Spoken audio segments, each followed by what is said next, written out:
was a kid, we had a monster in our basement. My father said if I'd done wrong, it'd creep out at night and come for me.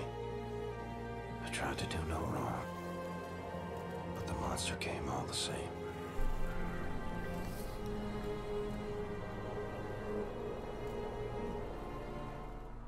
Hello there, Sarah from 17 once again.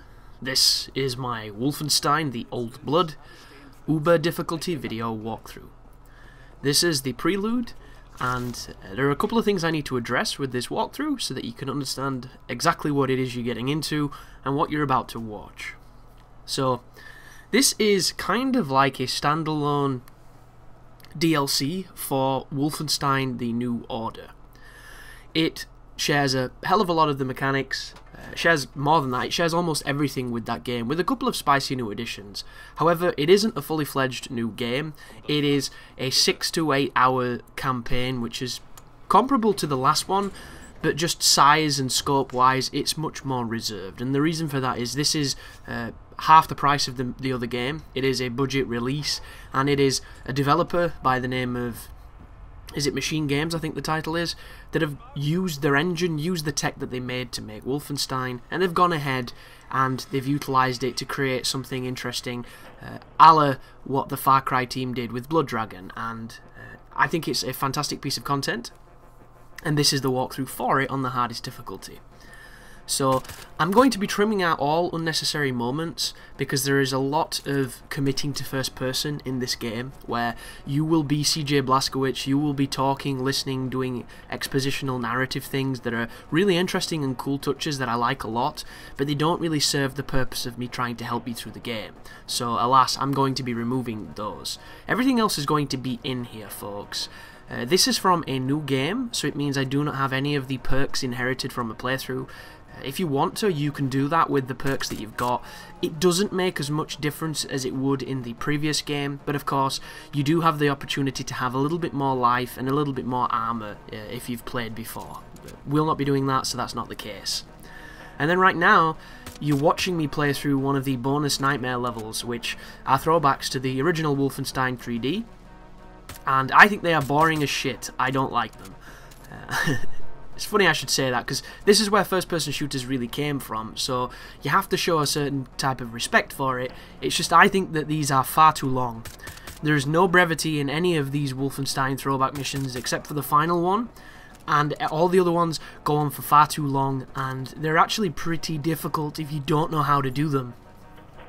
So I've showed you this first one just to show you that they're there, and to show you how to play them, so that you can use my gaming philosophies to get through all the other ones, and it's a pretty simple formula, guys. I open the doors, I hug the left hand side of the doors, I lean out, and then I shoot people so that they have the lowest percentage chance of shooting me. I take it quite slow, and this is all I do. The normal grunts take 3 shots each. It doesn't matter where you shoot them, because this game didn't have that back then, and I rarely use the machine gun for anything other than the bigger guys and maybe the dogs sometimes, but you don't have to. One thing I need to tell you, you die so fast on Uber difficulty, it's kind of stupid. If a dog gets in your face on this difficulty, it's going to rip off 50 life every bite, something daft like that, so you will die incredibly quickly. Also, if you swap to the knife by accident, which can happen, or you just try and swap weapons thinking the game will give you the submachine gun you picked up and it gives you the knife and you get put in a really bad spot, you're going to lose most of your life. Because stabbing in this throwback game is terrible, it just doesn't do any damage, and the enemies, if they're that close, are going to do massive damage, so it's incredibly dangerous. But if you press down on the D-pad, you will be able to look at a map. The map helps enormously for navigating this maze-like, labyrinthine, crazy, old-school first-person shooter. That aside, you have to pick up a key normally to enter the door to get out of the levels, but on this first one, for some reason, there is no key. And you're going to see a little crossfade coming up when I get to the door, because I went back through the level to find the key, and of course, there was no bloody key, which is a little frustrating, but there you go. And this will be the only time in this walkthrough that you see this, because as I've mentioned, I actually think it's kind of bad. I would prefer this not to even be in the game, as much as I think it's a fantastic notion and a great throwback. I also think that do you notice how we have these indie developers and we have this massive push on people doing throwback platforming games, throwback, you know, Altered Beast-esque games like Castlevania and stuff like that, where you're running on a flat plane and it's two-dimensional and you're jumping and attacking and picking shit up. Like, those games are everywhere now, you notice that? Where are the old school fundamental first-person shooter games coming? Like, I want to see this kind of game done with today's technology in, you know, yesteryear's stylings. Because I think, like, think of Duke Nukem, when you could touch all the stuff and interact with all of it, and Duke did stuff, and he said different things, and you opened secrets up, and there was a lot of detail in the levels. Now imagine now with the technology that we have, instead of making crazy flashy graphics and insane, you know, particle effects, you could have a super focused, insanely good looking, you know, old school first person shooter that could have some of, you know, the more advanced features of mechanics and things and make it really, really interesting. And I'm hoping that some of the devs go towards that. One of the things probably stopping them is the fact that first person shooter is almost a bad word at this moment in time because there are so many of them. And they are saturating the market, but there are people who are playing Call of Duty every year who have never played a Duke Nukem, you know, a Doom, a Hexen, one of those older school games like Unreal, Quake, you know, name your poison. But this is the first piece of actual combat in this level. We're going to stab this guy from behind with the takedown. There we go.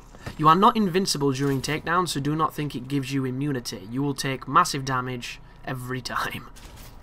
Another thing to bear in mind, the detection on the takedowns is very finicky. It's all to do with where your aim is pointing. If your aim is not on them when you press the takedown button, if it sways even remotely, it might disappear the prompt, and you might just crack them with a weapon and alert them, which is a little bit finicky, and you're going to see lots of it in this walkthrough, because when you're picking items up, you have to be pretty much on them with your reticle. And you can hold the X button to pick up things in mass. I believe it works that way, but I like to press it. I like to tap it. I'm a man who enjoys tapping buttons. So what we're doing here is you want to pick up as much armor as you can so that you've got 100 armor, and everything else is entirely up to you. If you want to go up with ultra life and get your life above 100, bear in mind that you are getting rid of resources that will enable you to heal if you get in a bad spot. And the firefight coming up is the biggest kick in the ass in this game, because it goes from 0 to 60, and if you haven't played Wolfenstein in a while, it's rough. Because this game does not play like a conventional first-person shooter. This plays like an old-school shooter. So there's an emphasis on mobility, there's an emphasis on really, really high damage, and making sure that you capitalise on your armour so that you can protect your life. And my strategy for this particular room is quite an aggressive one. If it doesn't work for you, or if you're having trouble doing it, feel free to back up into that room I was just in. It is a safer room to do this, but bear in mind, A, you can be flanked, and B, grenades. The AI loves grenades, and they do massive damage. But this is going to kick off, and if you hold the trigger when it kicks off, your gun will automatically be on the guy who's turned up. So shoot him and move to the right of this room as we talk to this dude.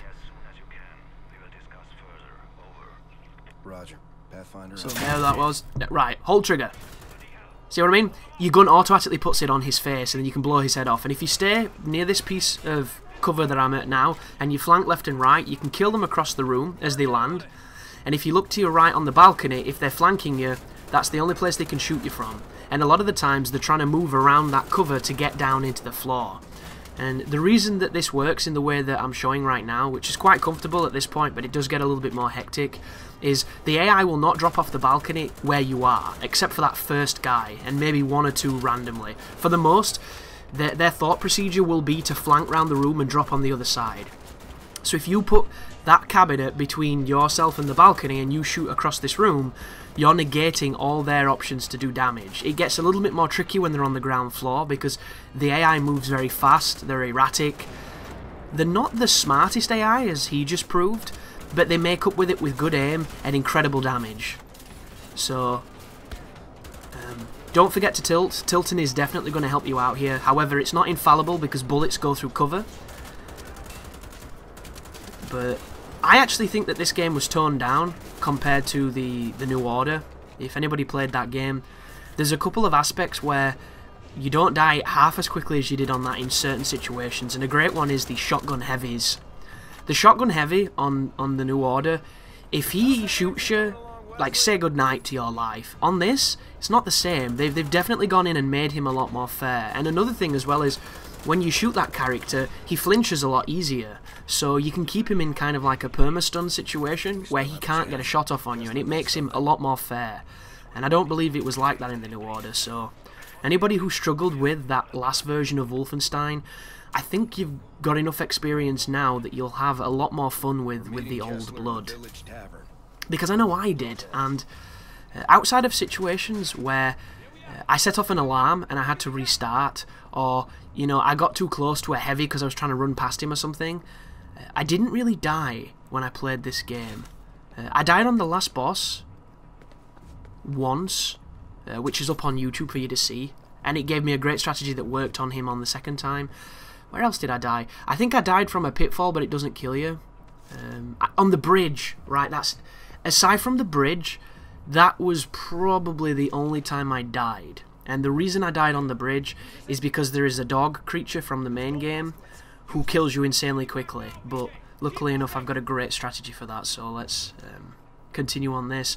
There is a puzzle here, undoubtedly, that probably unlocks that door. But I didn't mess with it. I had a little look, I got tempted, but I don't know the puzzle, so instead I wanted to move on. And then we were about to take a right hook on the jaw by this guy, which... Wouldn't this kill you? I don't know, that don't look good. But thank you very much for watching. Welcome to the walkthrough. You take care now.